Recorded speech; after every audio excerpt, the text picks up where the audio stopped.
ভালোবাসা কখনো শুধু সম্পর্কের বাঁধন নয়, হয়ে ওঠে ত্যাগ, দায়িত্ব ও অনুপ্রেরণার গল্প। রংপুর জেলার কাউনিয়া উপজেলার মিরবাগ কলেজে ২১ তারিখে অনুষ্ঠিত হয় বিএসসি পরীক্ষা। সেখানে দেখা যায় এক হৃদয়স্পর্শী দৃশ্য। স্ত্রী পরীক্ষায় অংশ নিচ্ছেন আর স্বামী ২ সন্তানকে নিয়ে কলেজ মাঠে বসে অপেক্ষা করছেন। পরীক্ষা শেষে স্ত্রী পরীক্ষা কেন্দ্র থেকে বের হলে স্বামী ও ২ সন্তান মিলে তাকে নিয়ে বাড়ি ফেরেন। এই দৃশ্য উপস্থিত সবার মন যেন ছুঁয়ে যায়। স্ত্রী জানান, আমার স্বামীর বাড়ি বরিশালে আর আমি রংপুরের মেয়ে। আমাকে সে এত ভালোবাসে যে নিজের বাবা-মা, ভাই-বোন, আত্মীয়স্বজন সবাইকে রেখে আমার কাছে রংপুরে এসে সংসার করছেন। শুধু আমার জন্যই সে বরিশাল ছেড়ে রংপুরে এসেছে। তবে ফেসবুকে সে রংপুরের লোকে মফিজ বলে একটা পোস্ট করছিল। সেই সূত্রপাতে আমাদের ঝগড়া সৃষ্টি হয়। তার কিছুদিনের মধ্যে ও বলে আমায় বিয়ে করবে। আমি বলি বিয়ে করব না। পরে আমার বাবা-মার ফোন নম্বরে ও কথা বলে। পরে ও ওর ভাগনাকে নিয়ে চলে আসে। চলে এসে আমার ফ্যামিলি সহ আমার বাসায় বিয়ে হয়। পরে কোর্টে গিয়ে বিয়ে করে। এরপর থেকেই মানে বিয়ের পর এখানে ১০ থেকে ১২ দিন ছিলাম। তারপরে বরিশাল ঝালকাঠি ওর জেলা আর নলছিটি থানা।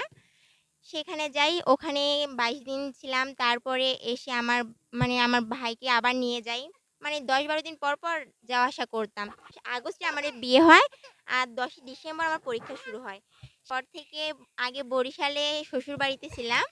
এখন আমি রংপুরে আছি। আমার স্বামী ফ্ল্যাট ভাড়া নিয়ে সেখানে রাখছে। আমার বাবার বাড়ি এখানে থাকলেও বাবা-মার কথাই আছে না, বাড়ি-ঘর সব ভাইদের দখলে যায়। আসলে ভাই বিবাহিত তো আর বাবা-মা ততটা কেয়ার করে না। বাবা-মার কাছেই কিছুদিন ছিলাম। তারপরে ওরা অন্যরকম আচরণ শুরু করে। এর ফলেই ফ্ল্যাট ভাড়া নিয়ে সেখানে থাকি। কোথায় যাই সে আমাকে অনেক ভালোবাসে। কারণ আমি যেখানে যেভাবে থাকতে চাই সে আমাকে সেখানেই সেভাবে রাখে। আর আমি কোনো অন্যায় করলে নিজেই চুপচাপ বসে থাকি। ও আমাকে উল্টা গিয়ে বোঝায় যে, "ভুল করছো সমস্যা নেই, অন্যায় করছো সমস্যা নেই। চলো ঠিক করে নাও।" মানে সে আমাকে এমনভাবে বোঝায় এই বুঝগুলো আমার বাবা-মাও কখনো আমাকে বোঝায়নি। আমার ফ্যামিলি থেকে শুরু থেকেই আমার সঙ্গে অন্যরকম আচরণ ছিল। এখনো সেই রকম আছে। কোনো সাপোর্টই পাই না এক কথায়। তিনি আরো বলেন, আমার ফ্যামিলি থেকে কেউ কোনো সহযোগিতা করে না। তাই আমি এখন স্বামী ও ২ সন্তান নিয়ে কাউনিয়া উপজেলার ফায়ার সার্ভিসের পাশে ভাড়া বাসায় থাকি।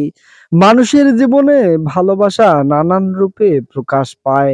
তবে এই পরিবারের গল্প যেন প্রমাণ করে ত্যাগ ও সহমর্মিতায় সম্পর্কের আসল ভিত্তি। আ আমার স্ত্রী কাউনিয়া মহিলা কলেজে পড়ে। বিএসসি ফাইনাল পরীক্ষা দিচ্ছে। তার এক্সামের জন্য আমি এখানে আসা।